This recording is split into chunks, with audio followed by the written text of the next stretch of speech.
Halo anak-anak, selamat berjumpa bersama saya Ibu Prasedis, Guru Pengasuh Mata Pelajaran Prakarya untuk kelas 7. Anak-anakku sekalian, hari ini kita akan belajar prakarya dengan materi pembelajaran hari ini tentang budidaya tanaman sayuran, yang sebelumnya sudah diberikan oleh Ibu Wayan Suratni dengan materi pembelajaran tentang kerajinan serat. Anak-anakku sekalian, untuk lebih lanjut, mari kita simak dengan seksama video pembelajaran berikut ini. Materi pokok budidaya tanaman sayuran. Tujuan pembelajaran dari materi pokok budidaya tanaman sayuran yaitu 1. Menyatakan pendapat tentang keragaman komoditas tanaman sayuran sebagai ungkapan rasa syukur kepada Tuhan dan bangga sebagai bangsa Indonesia. 2.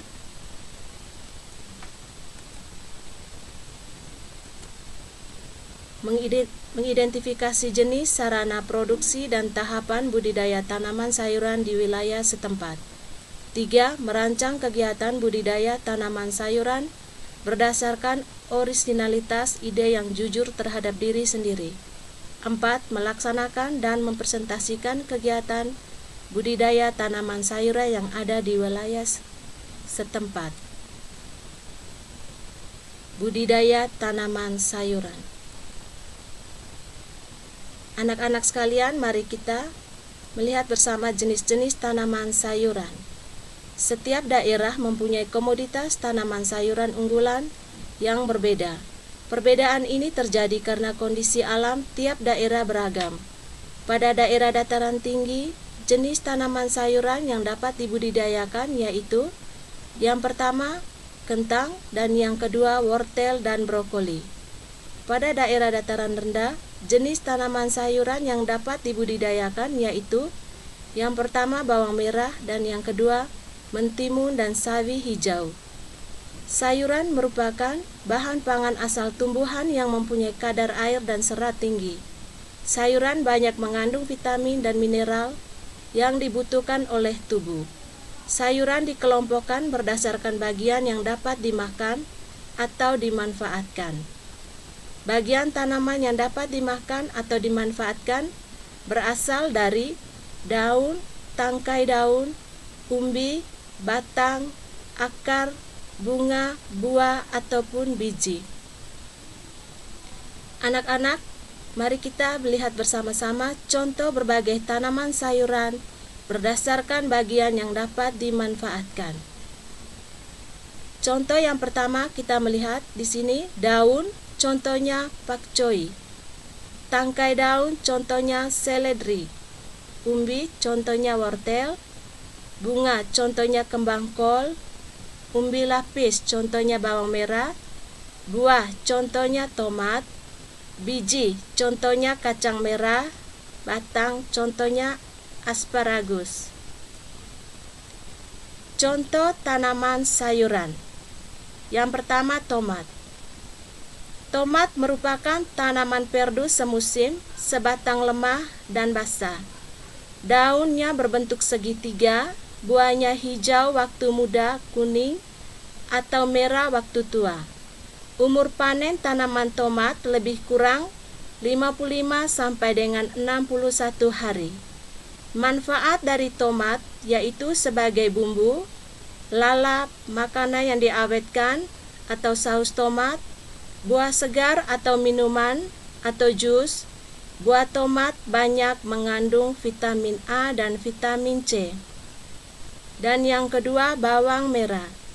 Bawang merah atau allium cepa banyak dimanfaatkan untuk bumbu. Bawang merah juga dimanfaatkan sebagai rempah obat. Panen bawang merah dilakukan saat udara cerah dengan umur tanaman 65 sampai dengan 90. Kangkung. Kangkung termasuk sayuran dan yang mudah dibudidayakan dan populer. Ada dua jenis kangkung yang dibudidayakan yaitu kangkung darat dan kangkung air. Kangkung dapat dipanen pada hari ke-27 setelah tanam kangkung. Air memiliki daun dan batang yang lebih besar dibandingkan dengan kangkung. Yang berikut, bayam. Bayam termasuk sayuran dataran tinggi, tetapi dapat hidup di dataran rendah. Bayam dapat tumbuh subur di dataran rendah pada lahan terbuka yang udaranya agak panas. Bayam cabut bisa dipanen pada hari ke-25 atau 30 dan seterusnya hingga semua selesai panen. Yang berikut, sawi. Sawi adalah sekelompok tumbuhan dari marga Brassica yang dimanfaatkan daun atau bunganya sebagai bahan pangan, baik segar maupun diolah. Sawi senduk merupakan jenis sayuran daun kerabat sawi yang mulai dikenal pula dalam dunia boga Indonesia. Sawi dapat dipanen pada umur 40 sampai dengan 50 hari. Mulai dilakukan pada minggu ke-7 setelah tanam. B. Sarana produksi dan tahapan budidaya tanaman sayuran. 1. Sarana produksi budidaya tanaman sayuran. A. Bahan: benih atau bibit. Benih berbeda dengan bibit. Benih berbentuk biji, sedangkan bibit sudah berbentuk tanaman yang masih kecil. Benih yang terjamin adalah benih bersertifikat. Anak-anak sekalian, mari kita lihat bersama-sama. Yang pertama di sini adalah benih kangkung. Dan contohnya ada di sini. Yang kedua, benih cabai.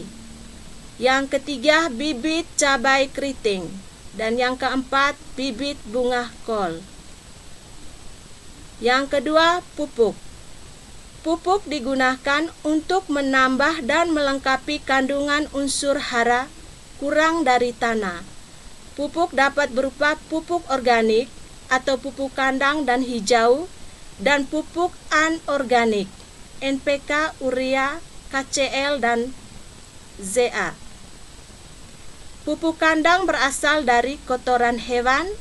Biasanya digunakan adalah pupuk kandang sapi, ayam, dan kambing. Pupuk kandang yang digunakan sebaiknya yang sudah matang, yang ditandai dengan warna hitam pekat dan tidak berbau. Yang ketiga, pestisida. Pestisida berguna untuk mengendalikan serangan organisme pengganggu tanaman atau OPT. Contoh dari pestisida yaitu tanaman yang dapat digunakan untuk membuat pestisida adalah daun nimbi. Dan yang keempat, media tanam. Media tanam berfungsi sebagai tempat tumbuhnya tanaman aneka media tanam, antara lain batang, batang pakis, kompos, mos, pupuk kandang, sabut kelapa, sekam padi, dan humus. Anak-anakku sekalian, di sini ada contoh gambar dari pestisida buatan dan juga contoh dari media tanam. A. Media tanam bahan organik. Berikut ini deskripsi beberapa jenis media bahan organik. Yang pertama, arang sekam. Arang sekam adalah hasil pembakaran tidak sempurna dari sekam padi atau kulit gabah yang berwarna hitam. 2. Kompos. Kompos merupakan zat akhir proses fermentasi tumpukan sampah atau serasa tanaman. Ciri-ciri kompos yang baik yaitu berwarna coklat, berstruktur lemah, gembur, dan berbau daun lupuk. Keuntungan dari kompos yaitu mengembalikan kesuburan tanah, mengurangi tumbuhnya tumbuhan pengganggu, tersedia secara mudah, murah, dan relatif cepat. Dan yang ketiga, sabut kelapa. Sabut kelapa digunakan sebagai media tanam, biasanya berasal dari kelapa yang sudah tua karena memiliki serat yang kuat. B. Media tanam bahan anorganik. Jenis-jenis media tanam bahan anorganik. Yang pertama, gel atau hidrogel adalah kristal polimer yang biasa digunakan sebagai pengganti tanah. 2. Pasir. Pasir memiliki kapasitas kelembapan sangat rendah dan kandungan hara rendah. 3. Pecahan batu bata. Batu bata yang digunakan sebagai media sebaiknya berstruktur kecil seperti kerikil. Fungsinya dari pecahan batu bata yaitu agar bau bata dapat menyerap air dan unsur hara dengan baik. Selain itu, kelembapan dan sirkulasi udara di sekitar tanaman juga makin baik. 4. Spons. Spons digunakan untuk budidaya tanaman hias. Spons digunakan sebagai media bunga pot. 5. Vermikulit dan perlit. Vermikulit adalah bahan anorganik steril yang berasal dari pemanasan kepingan-kepingan mika. Vermikulit dapat meningkatkan daya serap air jika digunakan sebagai bahan campuran media tanam. B. Alat. Peralatan tanam digunakan untuk mempermudah proses atau kegiatan budidaya. Berikut ini perkenalan berbagai alat yang digunakan dalam kegiatan budidaya tanaman sayuran. Yang pertama, alat pengolahan tanah berupa garpu, skop, dan cangkul. Alat pemeliharaan tanaman berupa gembor, koret, dan sprayer. 2. Tahapan budidaya tanaman sayuran. Tahapan budidaya tanaman sayuran secara umum. Yang pertama, pembibitan. Hal yang harus diperhatikan saat pembibitan adalah mengetahui syarat benih yang baik. Benih harus bersih dari benda asing, memiliki daya kecambah minimal 80%. Tahapan pembibitan tersaji pada gambar-gambar berikut. B. Pengolahan tanah atau persiapan media tanah. Tanah diolah terlebih dahulu hingga siap tanam. Tanah digemburkan dan diberi perlakuan agar sesuai dengan syarat tumbuh tanaman. Untuk penanaman di polybag, tanah dicampur dengan pupuk. C. Penanaman. Penanaman dapat dilakukan dengan penyemaian atau tanpa penyemaian. Jarak tanam tiap benih atau bibit perlu diperhatikan agar tanaman memperoleh ruang tumbuh yang seragam dan mudah disiangi. D. Pemeliharaan. 1. Penyiraman dilakukan agar tanah tetap lembab. 2. Penyulaman dilakukan bila ada benih yang mati atau tidak normal. 3. Penyiangan dilakukan untuk mengendalikan hama dan penyakit tanaman serta gulma. 4. Pembubunan dilakukan dengan cara mengumpulkan tanah di daerah barisan sehingga membentuk gundukan. Hal ini dilakukan untuk tanaman yang ditanam di bedengan. 5. Pemupukan harus dilakukan dengan tepat, cara, jenis, dosis, dan waktu. 6. Pengendalian organisme pengganggu tanaman atau OPT harus dilakukan sesuai dengan jenis serangan dan dosis yang digunakan harus tepat. Penggunaan pestisida dengan bijak harus diperhatikan agar tidak merusak lingkungan. 7. Pemasangan air atau turus untuk tanaman sayuran yang tumbuh merambat atau berbatang lemah. E. Pemanenan. Tahap pemanenan dilakukan pada waktu yang tepat sehingga hasil panen memiliki kualitas yang baik. Anak-anak, di sini pemanenan ada panen bawang dan gambar yang kedua adalah panen kentang. F. Pasca panen. perlakuan pasca panen perlu diperhatikan agar kualitas produk tetap terjaga. Tanaman sayuran memiliki kadar air yang tinggi sehingga mudah rusak atau busuk. Tahapan pasca panen meliputi tahap-tahap berikut ini. Yang pertama, pengumpulan hasil panen. Yang kedua, penyortiran dan penggolongan berdasarkan ukuran dan umur tanaman. Yang ketiga, penyimpanan hasil panen di tempat yang bersih dengan keadaan air tertentu. C. Contoh tahapan budidaya tanaman sayuran. Yang pertama, perencanaan. A. Menentukan jenis tanaman sayuran yang akan dibudidayakan. B. Menentukan tempat budidaya tanaman sayuran. C. Membuat jadwal kegiatan budidaya. D. Menyusun kebutuhan sarana dan alat. E. Menentukan tugas setiap individu. 2. Persiapan sarana dan peralatan. A. Bahan. Yang pertama, benih kangkung. Yang kedua, pupuk anorganik. Yang ketiga, kompos. Dan yang keempat, pestisida. B. Alat, gembor dan sprayer. Yang kedua, cangkul. Dan yang ketiga, koret. 3. Tahapan budidaya tanaman kangkung. Yang pertama, 3 minggu sebelum penanaman, tanah diolah dan dicampur pupuk kompos atau pupuk kandang sebanyak 1 kg dan pupuk anorganik atau urea 0,1 kg. B.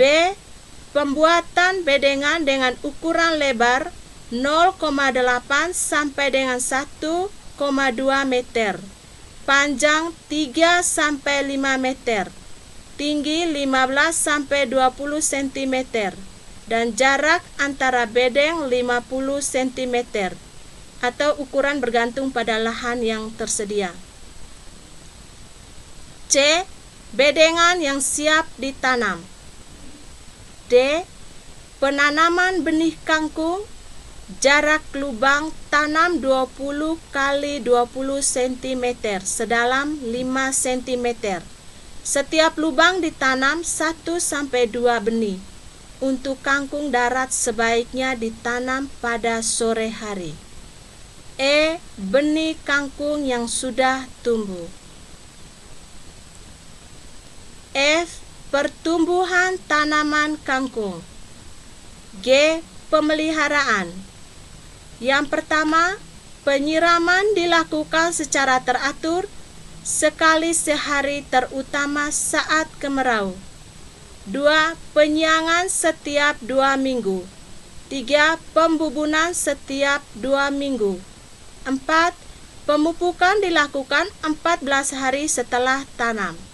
5. Pengendalian OPT dilakukan sesuai dengan serangan yang terjadi. Hama yang biasa menyerang tanaman kangkung antara lain belalang dan ulat. H. Kangkung siap panen setelah berumur 27 hari. I. Pemanenan dilakukan dengan cara memotong dan menyisahkan 2-3 buku tua paling bawah. 1. Panen dilakukan sore hari, dapat dilakukan 2-3 minggu sekali. 2. Banyaknya panen 5-11 kali. C. Pasca panen. 1. Kangkung hasil panen dikumpulkan sebanyak 15-20 batang dalam satu ikatan. 2. Kangkung dicelupkan ke dalam air tawar bersih agar tetap segar. D. Alternatif budidaya tanaman sayuran. Tanaman kangkung. 1. Alternatif media tanam. Alternatif media tanam yang biasa digunakan untuk menanam sayuran. Tanaman sayuran dapat ditanam dengan menggunakan media tanam kerikil, pecahan bata dengan nutrisi dan zat hara dari larutan nutrisi. budidaya tanaman sayuran dengan hidroponik secara sederhana. Ada 3 gambar contoh di sini. Dan yang kedua, contoh budidaya tanaman sayuran dengan hidroponik sistem. Berikut bahan dan alat dan teknik hidroponik secara sederhana. A. Bahan dan alat. 1. Benih tanaman sayuran. 2. Nutrisi hidroponik. 3. Media tanam yang disterilkan dengan cara direndam air mendidih. 4. Tempat persemaian. 5. Wadah media. 6. Wadah larutan nutrisi. 7. Rak penyimpanan. 8. Alat pengukur pH dan TDS meter atau mengukur kadar nutrisi. B. Tahapan budidaya hidroponik. 1. Pembibitan. Pembibitan dapat dilakukan secara langsung atau melalui persemaian. Pembibitan dapat menggunakan media tanah berupa pasir dan rockwool. Bibit yang sudah siap ditanam adalah bibit yang berusia 3-4 minggu atau memiliki 3-4 daun. 2. Persiapan larutan nutrisi. Larutan nutrisi merupakan sumber utama pasokan nutrisi tanaman. 3. Penanaman. Pindahkan tanaman dari persemaian ke wadah tanam yang sudah diisi media steril. 4. Perawatan. Pada awal penanaman, simpan tanaman di daerah yang tidak terkena cahaya matahari secara langsung. Setelah berumur 1-2 minggu, tanaman sudah dapat dipindahkan di daerah dengan sinar matahari langsung. Tanaman disimpan di tempat yang terlindung dari air hujan. 5. Panen. Pemanenan harus dilakukan dengan hati-hati agar tidak mengganggu produksi berikutnya. 2. Alternatif wadah tanah. Wadah tanah merupakan tempat yang terbatas untuk menampung media dan nutrisi bagi tanaman. Wadah tanam yang ideal adalah wadah yang kuat dan tahan lama. Dapat merembeskan air yang berlebih, ringan dan menarik. Jenis-jenis wadah yang umumnya dipakai. Yang pertama, kemasan bekas. Yang kedua, pot. Yang ketiga, polybag, dan yang keempat, planter.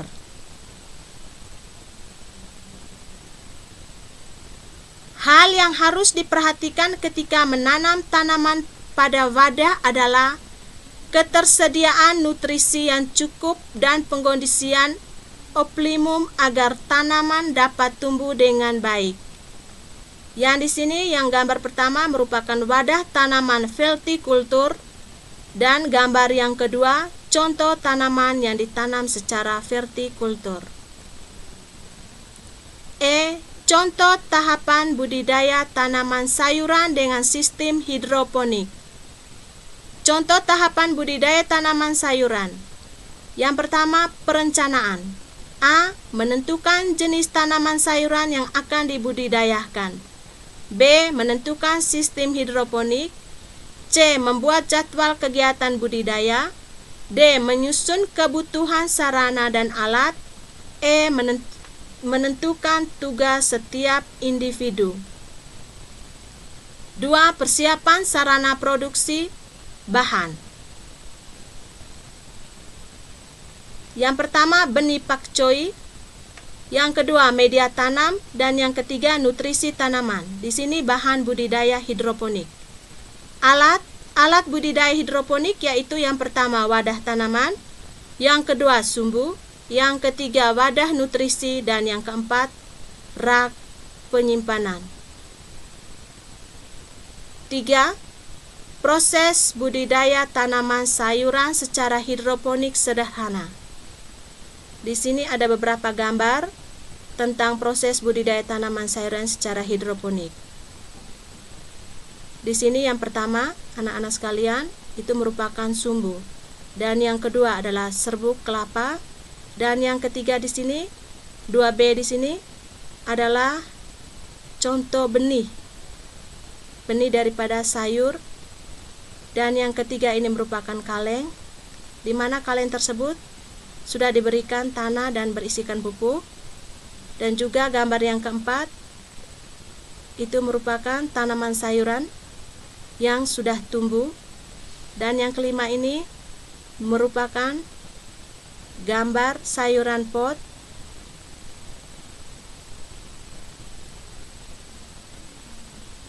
Dan di sini anak-anak sekalian, proses budidaya tanaman pakcoy secara hidroponik sederhana. Tanaman pakcoy secara hidroponik sederhana ini ada beberapa gambar, di mana gambar ini merupakan gambar tanaman sayuran.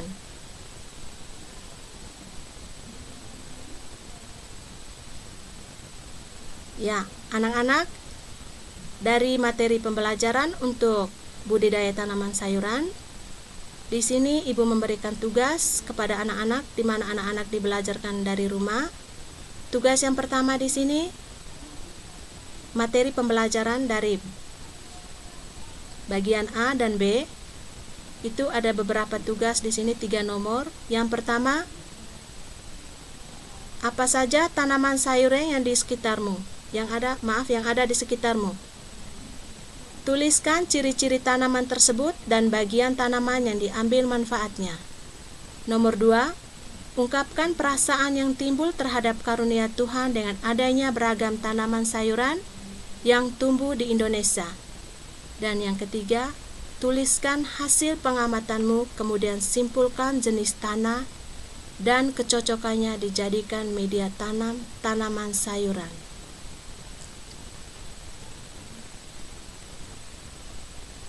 Tugas yang kedua, anak-anak, ini masih masuk dari materi pembelajaran kita tentang budidaya tanaman sayuran. Tugas yang kedua ini dikumpulkan pada tanggal 26 Agustus 2020. Yang pertama, sebutkan bahan dan alat budidaya kangkung. 2. Jelaskan tahapan budidaya tanaman kangkung. 3. Sebutkan dan jelaskan budidaya hidroponik. Dan untuk tugas yang ketiga, masih masuk dalam materi pembelajaran budidaya tanaman sayuran.